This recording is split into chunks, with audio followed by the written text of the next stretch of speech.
Et si je te disais que ta couleur de peau, ton caractère et ta personnalité, tout ça était décidé avant même ta naissance. Avant qu'Adam reçoive la vie, Allah a ordonné à un ange de descendre sur terre.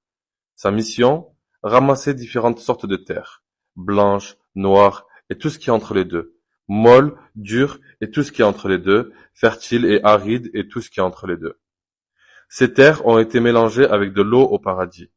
Et de ce mélange, le corps d'Adam alayhi salam a pris forme. Le prophète sallallahu alayhi wa sallam l'a confirmé dans un hadith authentique rapporté par Abu Daoud et At-Tirmidhi.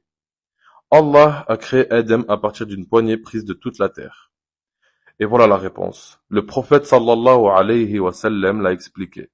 Parmi les enfants d'Adam, il y a le blanc, le noir et ce qui est entre les deux, le doux, le dur et ce qui est entre les deux, et le bon et le mauvais et ce qui est entre les deux.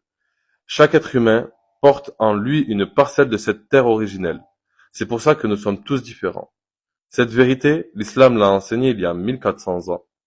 Aucun être humain n'est supérieur à un autre par sa couleur ou son origine. Nous venons tous de la même terre, du même père et du même créateur. Mais à ce moment-là, Adam n'avait pas encore d'âme. Son corps était là, inerte, et un être tournait autour de lui. Un être dont le nom va te surprendre. La suite demain. Abonne-toi pour la chronologie complète des prophètes.